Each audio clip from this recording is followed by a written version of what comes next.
Magandang araw mga bata! Ako si Teacher Berna. At ako naman si Teacher Eliza. At kami ang inyong magiging guro sa Mother Tongue 3. Ngayon ay may nihanda si Teacher na energizer. Kaya magsitayo na ang lahat. Pero bago yun, si Teacher muna ang gagawa. Pagkatapos, sasabayan nyo na si Teacher. Maliwanag ba yun mga bata? Ako'y isang komunidad. Ako'y isang komunidad. La la la, sumayaw-sayaw at umindak-indak. Sumayaw-sayaw katulad ng dagat. Sumayaw-sayaw at umindak-indak.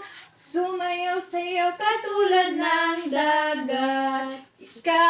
Ikaw ay isang komunidad. Ikaw ay isang komunidad. Ikaw ay isang komunidad. La la la, sumayaw-sayaw at umindak-indak. Sumayaw-sayaw katulad ng dagat. Ngayon naman mga bata, ay sabayan nyo na si Teacher. Ako'y isang komunidad.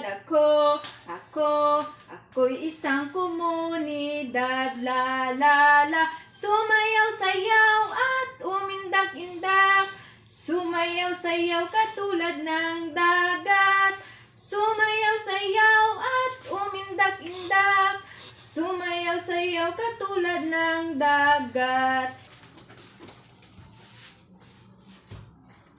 Ngayon naman ay ating tatalakayin ang tungkol sa panghalipananong. Ang ano, sino, saan at kailan ay tinatawag na panghalipananong.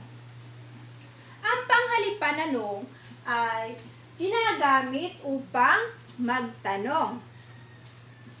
Ang pananong na sino ay ginagamit sa ngalan ng tao. Mga bata, saan nga ginagamit ang panghalipananong na sino? Tama!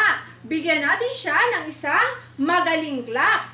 1, 2, 3. 1, 2, 3. Magaling, magaling! Ang panghalipananong na saan ay ginagamit upang tukuyin ang isang lugar. Halimbawa, saan ka pupunta? Sa panghalimbawa, saan mo gustong tumigil? Mga bata, saan nga ginagamit ang panghalipananong na saan? Tama! Ito ay ginagamit ukol sa isang lugar. Ang panghalipananong na kailan ay ginagamit upang sagutin ang mga tanong tungkol sa oras. Halimbawa, kailan ka pupunta sa Maynila? Pangalawang halimbawa, kailan natin bibisitahin sina lolo at lola?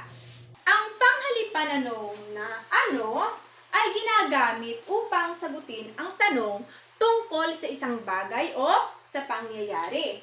Halimbawa, ano ang ginagawa mo? Ano ang masasabi mo sa exhibit? Mga bata, saan nga ginagamit ang panghalipananong na ano? Tama! Ito ay ginagamit upang sagutin ang mga tanong tungkol sa bagay o pangyayari. Ang mahalagang elemento ng kwento ay ang tagpuan, tauhan, at pangyayari. Mga bata, ano nga ang mahalagang elemento ng kwento? Tama! Ito ay ang tagpuan, tauhan, at mga pangyayari sa kwento. Ang tagpuan ay nagsasaad kung saan at kailan nangyari ang kwento. Ang tauhan ay nagsasaad naman kung sino-sino ang gumanap sa kwento.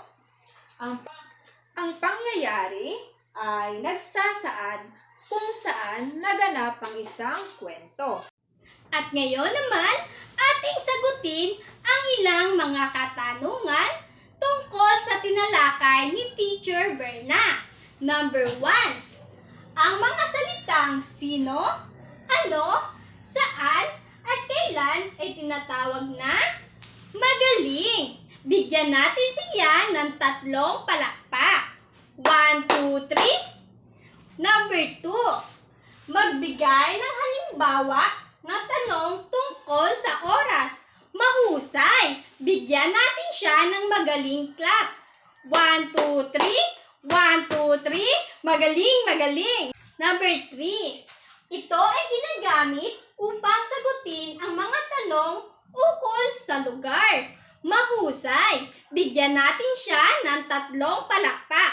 1, 2, 3. Number 4.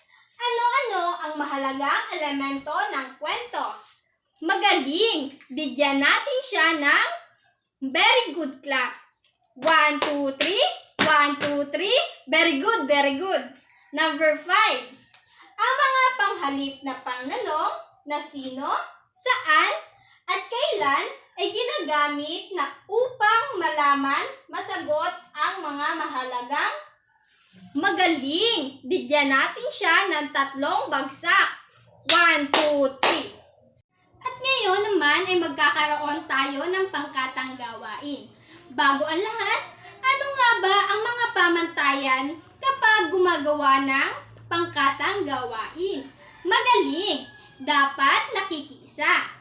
Dapat gumawa ng tahimik.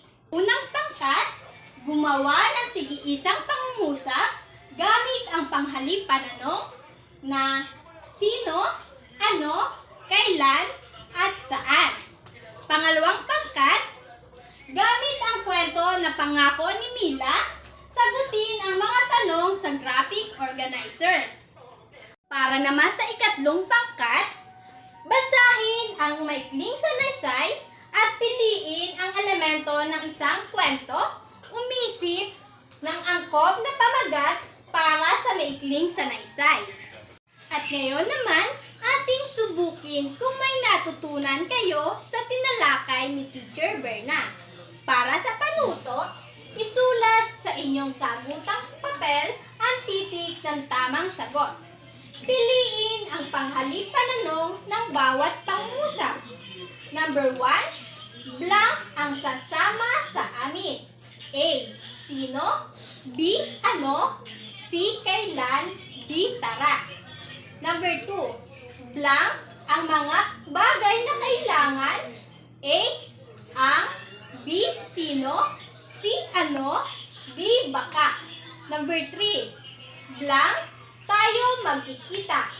A. Ano? B. Kailan? C. Saan? D. Paano? Number 4, blank tayo pupunta sa bukid. A. Saan? B. Paano? C. Tara. D. Kailan? Number 5, blank ang mga bagay na dapat nating isaisip upang maging ligtas ang ating paglalakbay. A. Dapat. B. Saan? C. Kailan? D. Ano? Ating talakayan sa araw na ito. Sana ay marami kayong natutunan sa amin, Teacher Eliza. Hanggang sa muli mga bata!